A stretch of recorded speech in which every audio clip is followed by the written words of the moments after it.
Anda bersama saya Izan Osman dan inilah berita utama malam ini. China dan ASEAN meterai perjanjian dagangan bebas yang dinaik taraf demi perkukuh kerjasama serantau. Berhubung FTA itu, PM Lawrence Wong gesa ASEAN dan China supaya bergerak lebih pantas agar perniagaan dan rakyat boleh mula raih manfaatnya. Sidang punca anjuran Muhammadiyah beri tumpuan kepada usaha kolektif memperkasa keluarga dan belia.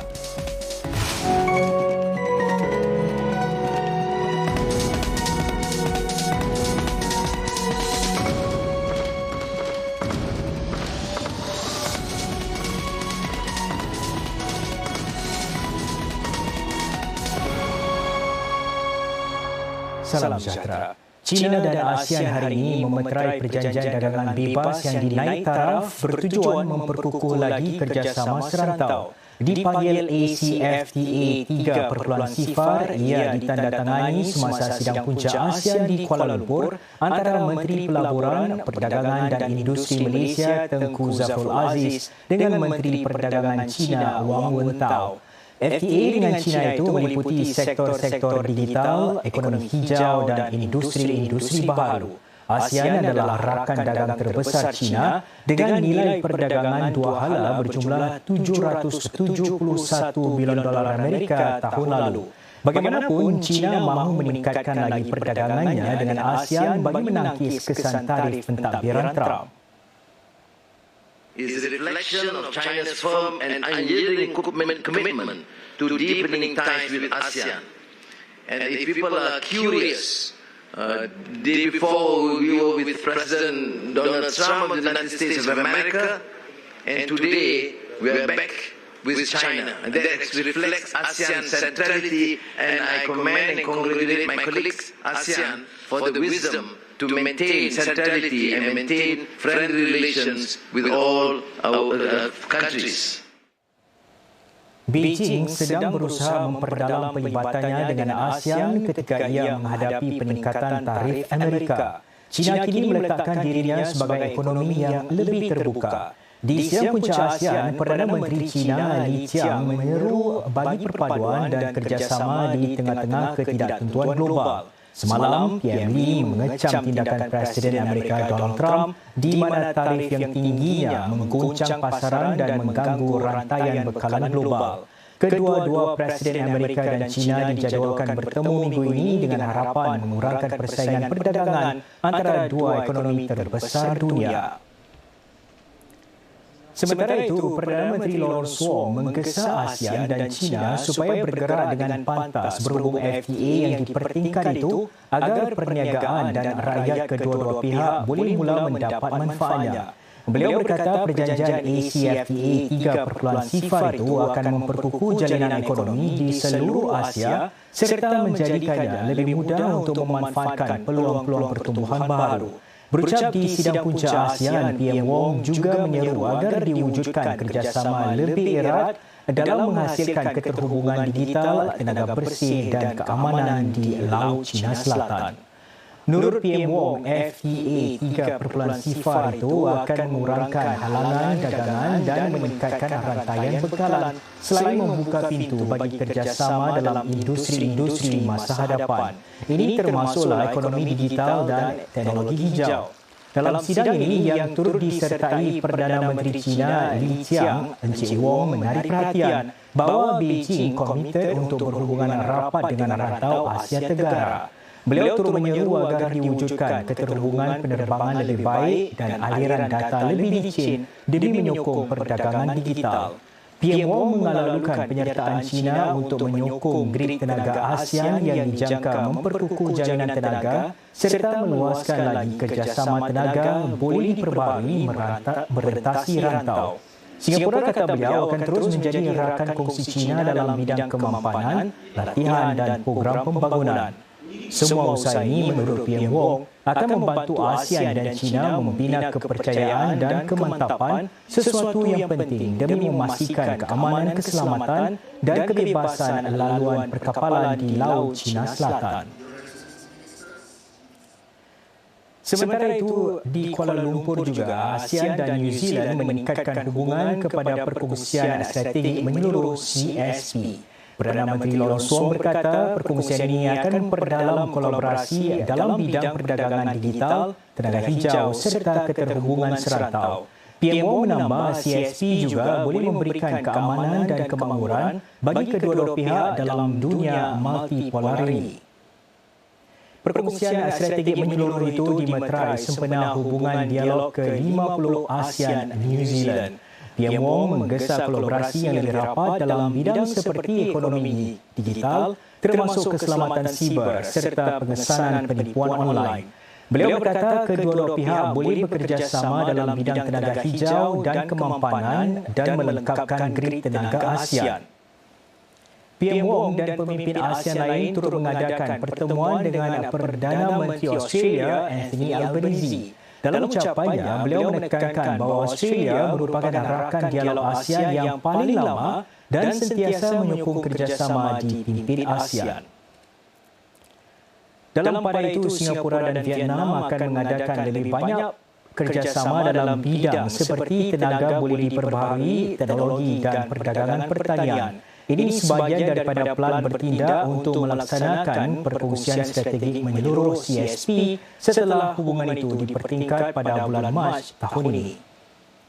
Pelan itu diumumkan semasa pertemuan PM Wong dengan rakan sejawatannya dari Vietnam Pham Minh Chinh di pinggir sidang punca ASEAN di Kuala Lumpur hari ini. Kedua-dua PM turut mengesahkan semula hubungan cemerlang antara kedua-dua negara. Kementerian Dewan Luar MFA menyatakan kedua-dua Perdana Menteri juga menantikan usaha membubuhkan platform dialog antara pemerintah serta mengalu-alukan perjanjian untuk meningkatkan perdagangan bebas. Filipina kini mengambil alih peranan selaku pengerusi ASEAN semasa upacara penutup sidang punca ASEAN di KL. Perdana Menteri Malaysia Anwar Ibrahim secara rasmi menyerahkan jawatan pengerusi ASEAN kepada Presiden Filipina Ferdinand Marcos Jr. Najib Marcos mengucapkan terima kasih kepada PM Malaysia itu sambil berkata Manila bersedia untuk tugas yang akan datang. Dan saudara menggunakan kecerdasan buatan AI untuk bantu syarikat-syarikat mengurangkan penggunaan tenaga. Itulah yang dilakukan sebuah makmal di Singapura yang memanfaatkan alat penderia canggih. Teruskan bersama kami untuk laporannya.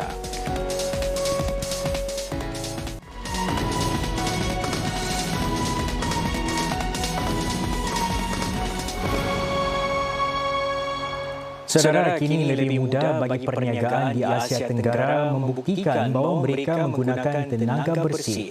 Ini di bawah satu pelan baharu yang diterajui Singapura untuk menyelaras sistem perdagangan sijil tenaga boleh diperbaharui atau REC. Sijil itu berfungsi sebagai bukti bahawa tenaga elektrik yang digunakan diperoleh daripada sumber-sumber mampan. Rangka kerja berkenaan merangkumi cara untuk memantau dan mencatat REC daripada aliran fizikal tenaga elektrik hinggalah kepada pengesahan setiap urus niaga. Ia selaras dengan amalan terbaik di peringkat global dan bertujuan membentuk satu rangka kerja serantau bagi ASEAN menjelang tahun 2027. Selain REC, Singapura juga membantu syarikat memanfaatkan pasaran karbon. The voluntary carbon market has faced headwinds in recent years. Concerns about integrity, transparency and quality of voluntary carbon credits have eroded confidence, while inconsistent standards and negative publicity have raised reputational concerns. As a result, many companies have hesitated to use voluntary carbon credits to meet their climate commitments or as part of their decarbonization plans.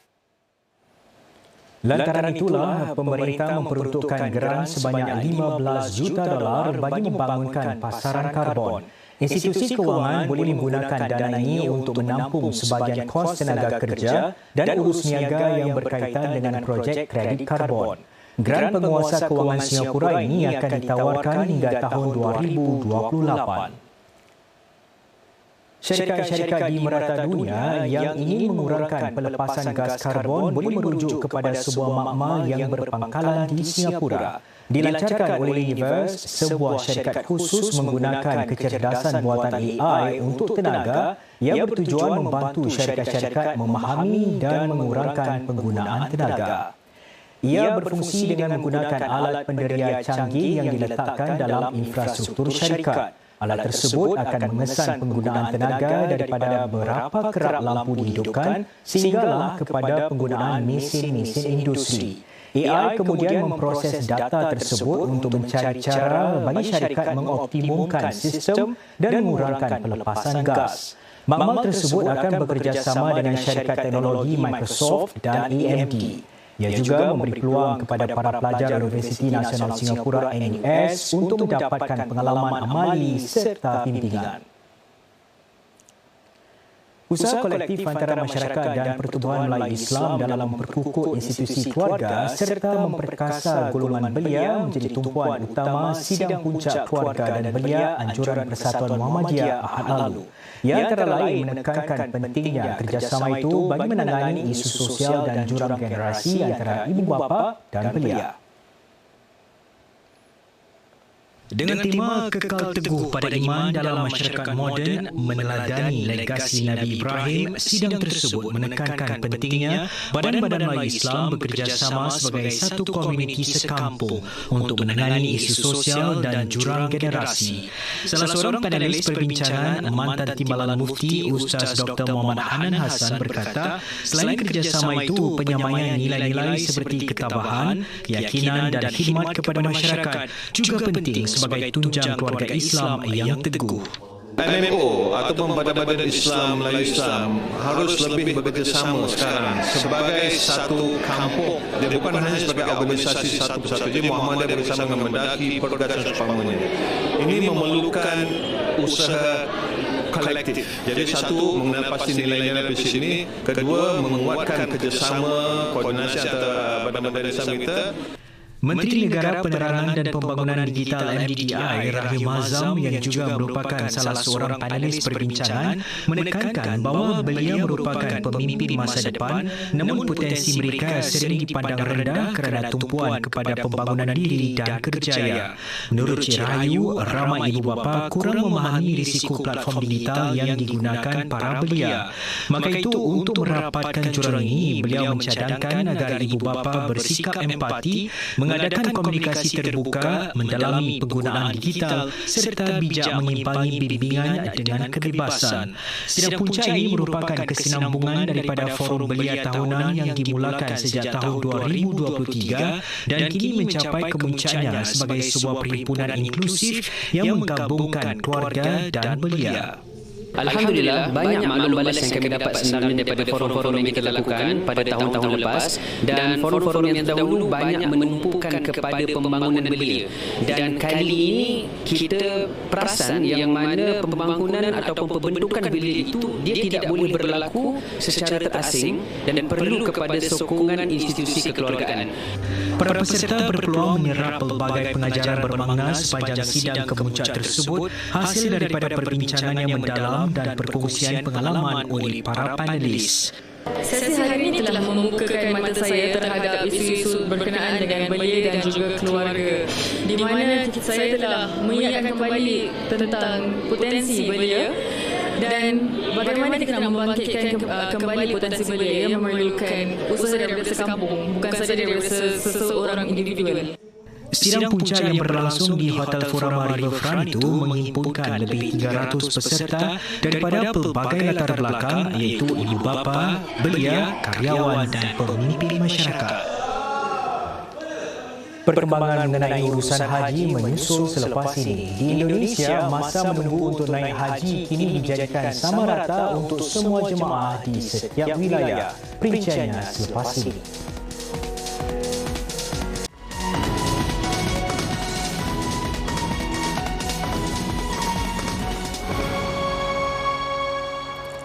Menteri Kanan Lee Hsien Loong menggesa negara-negara agar mengekalkan kerjasama berbilang hala serta melihat keluar blok-blok serantau. Ini kerana di tengah-tengah ketegangan perdagangan global, negara-negara kecil masih perlu mengharungi ribut geopolitik yang sedang berlaku. Encik Lee berkata demikian ketika berucap di Chatham House di United Kingdom dalam rangka lawatan ke negara itu.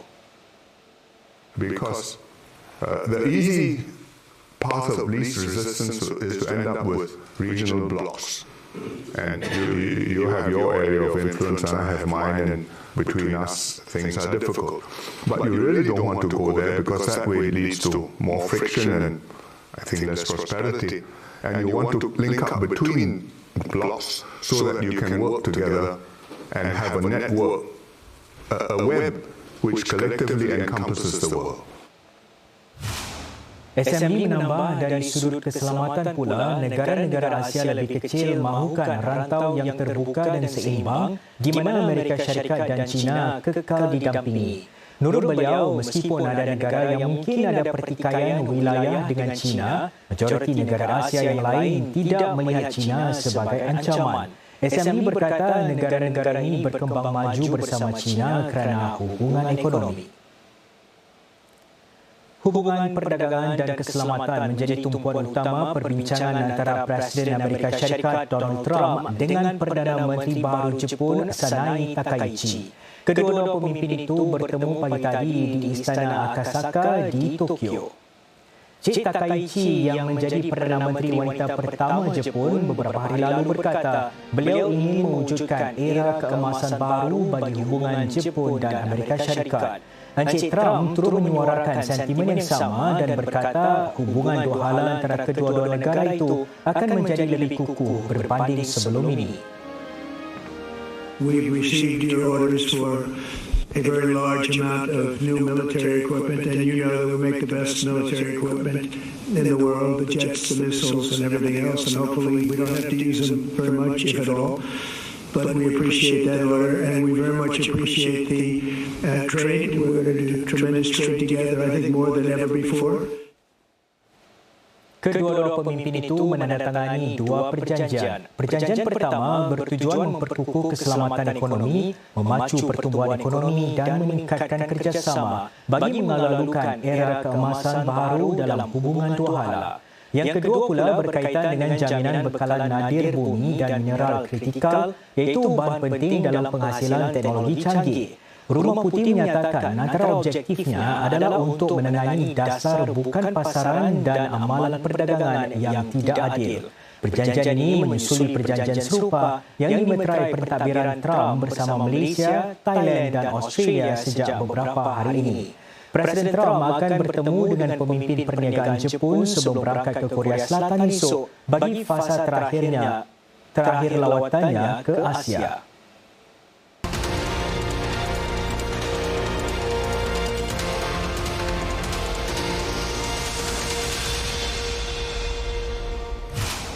Timbalan Menteri Haji dan Umrah Indonesia Daniel Anzar Simanjuntak mengumumkan masa menunggu jemaah haji setiap wilayah negara itu kini sama iaitu 26 tahun. Ini berbeza dengan masa menunggu jemaah Indonesia tahun lalu iaitu paling lama sekitar 47 tahun. Encik Daniel menjelaskan purata 26 tahun bagi semua jemaah haji Indonesia itu adalah berdasarkan konsep keadilan. Ini kerana wilayah dengan jumlah pendaftar haji lebih tinggi akan mendapat kuota lebih banyak. Encik Daniel turut mengumumkan Indonesia mendapat kuota haji berjumlah 221,000 orang bagi musim haji 2026. Syarikat Amazon dilapor merancang membuang sehingga 30,000 pekerja pejabat iaitu yang paling ramai pernah dilakukannya. Ini dilakukan sebagai sebahagian daripada langkah pengurangan kos. Bilangan itu merangkumi sekitar 10% daripada sekitar 350,000 pekerja pejabat syarikat gergasi teknologi itu. Segmen pekerja gudang atau penghantaran bagaimanapun tidak terjejas. Secara keseluruhannya, Amazon mempunyai lebih 1,5 juta pekerja. Satu lagi mayat tebusan Hamas diserahkan kepada Israel iaitu yang ke-16 daripada 28 mayat tebusan yang perlu Hamas serahkan di bawah perjanjian gencatan senjata. Israel mengesahkan yakini membenarkan pasukan Palang Merah dan pasukan bantuan Mesir untuk membantu Hamas mencari mayat-mayat tebusannya. Hamas menolak dakwaan-dakwaan sesetengah pihak di Israel bahawa ia tahu di mana baki semua mayat lain. Menurutnya, ia tidak tahu kedudukan mayat-mayat tersebut kerana kemusnahan teruk yang ditimpakan Israel ke atas Gaza. Harga emas terus merosot dan ditutup di bawah paras $4,000 Amerika se-ounce. Baru seminggu lalu, ia menjulang sehingga ke paras lebih $4,380 Amerika se-ounce. Yakni jatuh setelah ada tanda-tanda bahawa harga pembeliannya sekarang terlalu tinggi selain munculnya harapan bahawa Amerika Syarikat dan China hampir mencapai perjanjian dagangan bebas lantas mengurangkan ketidaktentuan dagangan global. Sebelum ini, para pelabur terus membeli emas ekoran kegenjutan ekonomi global sehingga menyebabkan naik hingga lebih 50% tahun ini. Dengan laporan itu tadi, sekian berita untuk malam ini. Sehingga berjumpa lagi. Salam hormat.